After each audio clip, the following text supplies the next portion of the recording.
Hey, this is Waltteri from I Am The Night. Markus from I Am The Night. Janne from I Am The Night.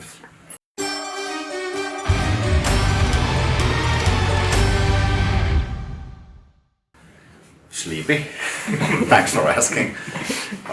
Looking forward to seeing how this little special baby is going to go. It's been a while since forming new bands, 20 plus years or something, so it's fresh. It's also been kind of a long way for us as well, because we already recorded the album like December 2020, so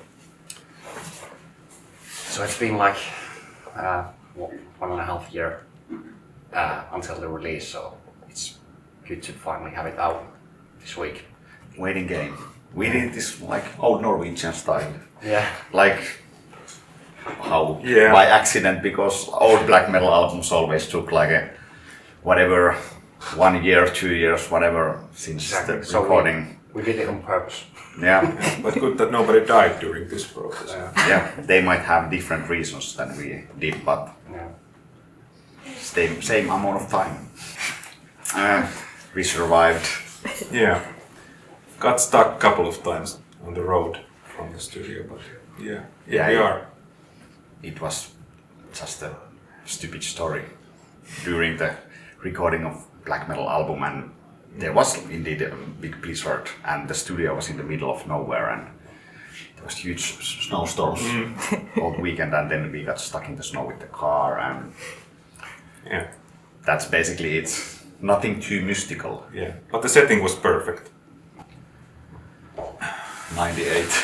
Yeah, I think it was something in 97, 98, but I think we had discussed it several times during the years that it would be nice to do something like this, and well, we have had it back then in the late 90s, and since then we got busy and we've been talking about doing this stuff for ages, and it only took like a worldwide pandemic to make it happen. Yeah. When the world ends, it's good time to start making black metal. And we got this fine young fella with us because we knew he's the best for this, so here we are. And the singer Hokko, who is now absent here, he's exactly my brother-in-law, so we are almost bonded by blood, so it was easy to get him on board. I knew he's a great singer and best for this, so we actually decided this in sauna after a few beers inside the sauna that I have this kind of project coming up, are you into it? And he was the Finnish way of doing things. Yeah, we had a kind of problem with the singers who should be taken. Markus said, well, I know a guy. Yeah. And Markus mentioned that he knows a perfect guy, and Waltteri was available, so... Yeah, I mean, we had known for years and kind of always talked about having some project together or something at some point, and then I think it was around September or October 2020 when everything had basically stopped and we had all the time in the world. Then it was a perfect time really to come up with something together, and I was immediately when he sent me the songs, and on the first listen I was already like, I'm definitely in, because it was exactly the stuff that I kind of grew up with, the sort of 90s melodic black metal style, like Emperor Dissection type of thing. So I was in immediately, and it's been good fun ever since. Yeah. Also, I already knew that Waltteri is definitely up to this kind of things, and so I felt it's a perfect combination in many ways. And we've always somewhere, because we are traveling guys, we always met each other all around the world in festival backstages and always having a good time. It's easy because this is kind of, if you can say, like a natural style for us, because we've been at least listening to this for years and years, and to be honest, I don't listen melodic death metal that much at home at all anymore, but I still listen to black metal like I've always done. And yeah, same for me, really. I mean, black metal is probably the style of music that I listen to the most still. So it was very natural, and I've had some projects in the past where I played like black metal and death metal as well. So I'm not just a doom metal guy when it comes to drumming. Anyway, it would have been weird to ask a doom metal band to play like fast black metal, just without knowing. And I guess you can hear it on the album that he's not just a doom metal guy. You don't have to dig deep when you see like the cover artwork is done by Necrolord, which is like the master of black metal cover artworks from the 90s, like Emperor, Dissection, Bathory, you name those. And the logo is done by Lord of the Logos, Christopher Spichel, man behind, well, Emperor, whatever logos. So it kind of goes without saying we're not trying to reinvent anything here. So it's kind of like had the attitude towards doing this album, like what kind of album I would have loved when I was 15 years old, and this was my youth. Definitely, let's not keep it modern, because in this kind of style you have to get more natural kind of attitude towards doing music, and modern metal production is a little bit too polished many times nowadays. So that was something we wanted to be as far as we could. So we kind of recorded like full takes with like old microphone techniques, and we even got a phone call to Dan Svan to ask like how did he do the bass sound for like 90s black metal albums, and this kind of tricks and traps. And it was a really fast process actually. The drums didn't take a couple of days, and we did the guitars and basses in a couple of days, and vocals also. We didn't spend too much time in the studio like the 90s. They didn't have much money to spend on the studio. So. It was pretty funny, like even you think like black metal is some kind of like punk music, but to be honest, I rehearsed for this album guitar playing much more than I've rehearsed for like a past Insomnium or OG albums, because I just wanted to do like full takes, and it was something a bit different to play than what I've been doing like past few years, and so I took this seriously. I had the same thing. Like I rehearsed a lot for the drum recording, and just because in the studio I wanted to keep it as natural as possible, and like as it said, do full takes, and even if there was like something like maybe this fill wasn't quite there or something like that, I just wanted to leave it there to keep it as real as possible without polishing it or just stitching takes too much together to keep the natural vibe. It's easy to cheat nowadays on studio, but we kind of wanted to do the not faking it attitude and no bullshit, just real deal.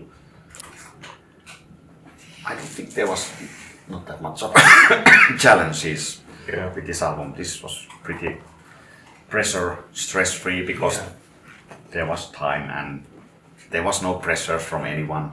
Like, so it happened naturally. Yeah.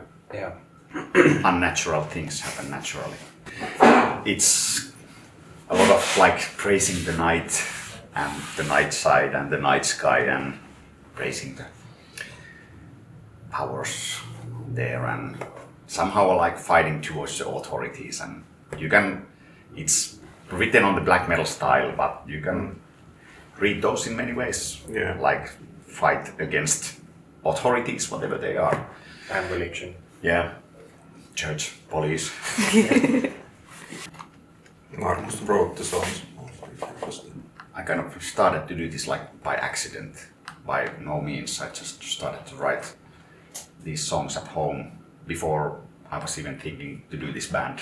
So they just came out from the system. I had like with the latest Insomnium and OG albums, the feeling that I want to do something much more like a, how do I say, rawer stuff and like this kind, because those bands are starting to be like a big productions with the albums and like polishing, and it takes ever and ever. And I'm not against it, but it's good for those bands. So I just needed to do this kind of more therapeutic project by punk. Yeah, and then he played the songs and from clips from the songs, and we started to discuss that. Well, it would be nice to do something together after 20 years or something, and things kind of evolved. In the 90s, we kind of lived the black metal dream together. We had the skulls of the pig and like the maze and stuff like that. Wandering in the nearby forest with all the painting, and back then when you were 16 years old, that was cool. And it's cool again now when you're 40 years old, something. Yeah. Yeah, unless someone calls the police or something because you're doing weird stuff outside. Yeah, in the 90s it was quite in common. Yeah. In a small sense, but like especially our town was pretty weird with the black metal. Yeah. There was some old guys which were like mayhemizing the concept, and we were the youngsters just watching these older guys what they are doing. And it's very well documented in this History of Black Metal of Finland book. The Devil's Grave. Ah, interesting. Don't know Weird things happened in our tiny town, and we always thought it's normal. Yeah, this is the things, how things go. Yeah. I even did with this.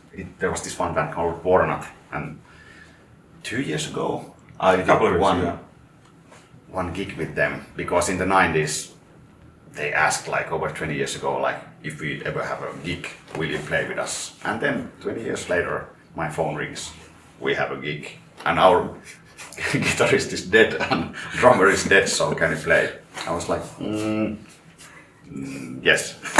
And it was a lot of fun. He didn't end up dead. So. Yeah. Went well. obviously. We played with Asasella in Kotka, and it was a night to remember. Yeah, that was a fun night. Yeah. But that was one of those moments, also getting back to this thing. It was a lot of fun, but this is nicer in this band. Yeah, I guess less drama because you're all friends for now. Yeah, and I think the concept about this band is more like a bow down to black metal rather than being like 100% living and breathing black metal every day. Well, you need something a little bit different for what you are usually doing, so that's kind of like a thing to get your alter ego out of yourself, because taking band photos and then doing music videos is always pain in the ass. So that was something which makes you feel a little bit different. Yeah, I don't think we even thought about it too much. It just came like... We had some sort of like a conversation that should we wear mask or not, but then it happened when we did this, it happened naturally. We didn't discuss about it, we had all the presents. Yeah. It's kind of part of the package. Well, I think Markus asked from the maker of the video that could you make a Transylvanian hunger kind of video, but he said no, it's shit. It looks like a shit, but I can make a modern take of it. So yeah, there was a big sense of like nature in some of like black metal videos in the 90s, so that's what we were like after. And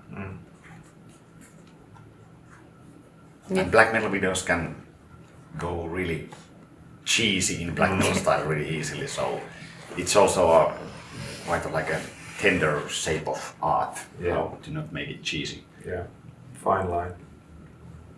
Yeah, I get. Is that why you also worked with Vesa Ranta, for instance, with the images?